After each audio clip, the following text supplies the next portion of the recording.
Did you know it? There's a miracle bean growing in our Wisconsin fields, and more than 11,000 farm families in Wisconsin grow this wonder crop. September is soybean month in Wisconsin, and here today to share some insight on soybeans is the 67th Allison Dairyland. Zoe Brooks, good morning and welcome back. Good morning, Michael. Thanks for having me. So tell us, what is the primary use for soybeans? Well, the primary use for soybeans grown here in Wisconsin is for our livestock. They are our #1 customer of soybeans, and soybeans can be broken down into a protein-rich meal that can be then used to feed our livestock, who in turn provide us with delicious food products as well. And you brought some food products in here today, right? I did. So humans also utilize soybeans on a daily basis, packed in protein, as I said before, and one serving of soybeans in a daily diet gives you 7 to 15 grams of protein. So part of a really healthy diet here. Today I brought soy nuts and soy nut butter, and this can be used as an alternative to almond butter or peanut butter and used as a dip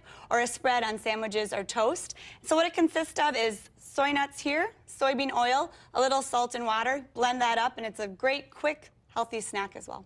And it's not only for humans, right?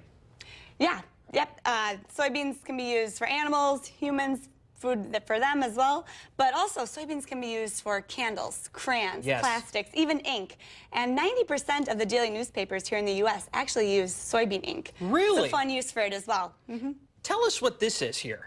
So this here, soybeans are cool beans, of course. So the Wisconsin Soybean Marketing Board helped to publish a book entitled Cool Bean the Soybean, and it aims to educate a younger audience about soybeans here in Wisconsin and breaks down the science behind the planting, the harvesting, and the growing season of soybeans as well. So it's a fun way to learn about it and very educational. I learned a few things from the book too. Is there a special place where people can buy the soybeans from these local farmers?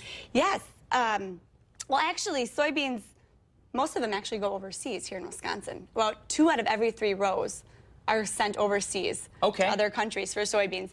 But if you want to learn more about the soybeans, you can purchase Cool Bean the Soybean book, and you can do that by visiting www.coolbeanthesoybean.org. And you can also purchase a mount for your school or your library as well. And it's not only good for kids, it's good for adults too. It is. As I said, I learned something new. I'm sure if you picked it up, you'd learn a few things too. So a great resource from the Soybean Marketing Board. All right, Zoe Brooks, thank you so much for coming in and teaching us all about soybeans. Well, thanks for I got to having try me. the dip there. Yeah, you'll have to take a spoonful. All right, when we come back, Amy will have your full Weather Authority forecast. That's next.